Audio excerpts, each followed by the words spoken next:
First of all, thank you for having us, me.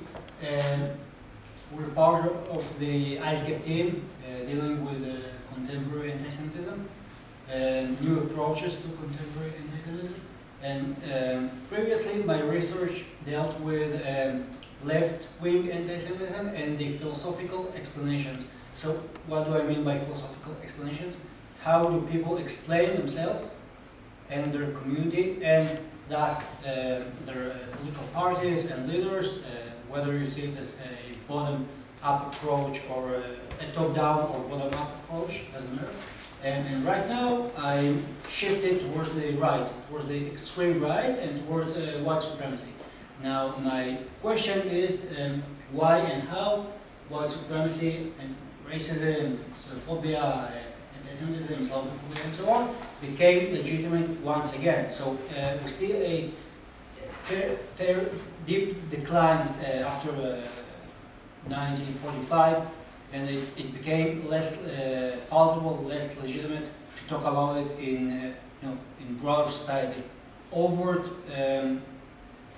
neo-Nazis went to the margins, and they became covert neo-Nazis.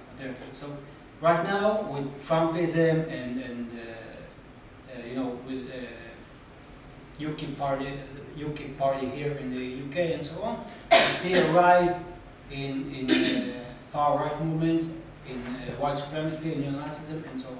So basically, my findings and my argument. Basically, what I want to show you is the arguments white supremacists use, and you will most likely relate to some of them on some level. The arguments that they use to persuade themselves, their communities, and their voters. So can you please slide? Yeah, of course. Okay, so there's 6 explanations. The last one they took from the left, obviously, but the first one is religious. So they claim that Jews killed Jesus. So it's that simple. So if the Jews killed Jesus, then our religion, Christianity, is better, and that's why we should discriminate Jews. And it goes the same for the Muslims as well. So Christians say that their religion is not the true religion, so that's why we should rule and so on. So obviously, I'm talking about Western white Christians. Yeah?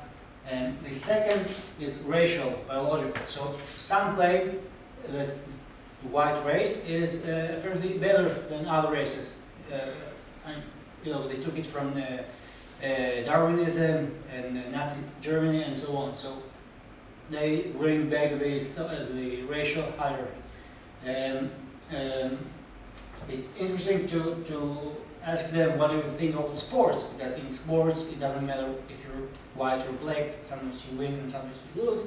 And if somebody who is black wins a white person, then how do you deal with this explanation? Apparently, they should discriminate against you. But that's just an anecdote. The third explanation is cultural. Some say that, okay, black people, Asian people, Latino and Mexicans and so on, they come from other cultures which are, not quite as good as ours, as our Western Christian white European culture. So that's how they explain it to themselves and to their voters. Next is the famous tactic Trump used, protectionism, or people might know it as the securitization of Islam theory, which basically means, we spoke about, somebody made a comment, right? Post 9/11, apparently all Muslims became terrorists, which is, of course, the CNN effect, and it's not true, but that's the argument Trump brought once more to the table. He said, okay, I'm not a racist, but I just want to protect my country, my America, from all the apparently terrorists coming from abroad, or the it could be the criminalization theory. All the criminals coming from South America, for example. It's kind of the same. Next is when all four arguments are like,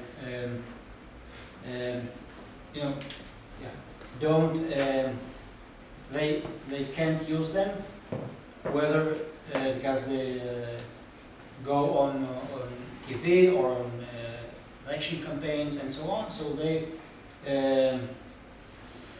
refer to the fifth one, which is free speech, the easiest one. In the most obvious example in the US. So they say, okay, you don't like our arguments of white supremacy, that we are better and so on, so we don't care because it's a free country, free speech, we can say whatever we want. And the last explanation is the Israeli-Palestinian conflict. They say because of the conflict, Jews should be discriminated and so on. But if they discriminate Jews in the US, then why should I expect them to stay and not go to Israel? So it's kind of like play there. And yeah, that's all it is. So can you push the slide? Yeah, so that's a more detailed picture of explanation of my questions. So I'm looking to understand, methodologically speaking, their core ideology. How do they explain it to themselves, psychologically, and to their electorate and so on, and what's the trends? So I do both qualitative and quantitative. What's the trends? Are they using more of a protectionism approach, or more of free speech, or more of the religious argument, biological argument, and so on? And that's about it. Thank you.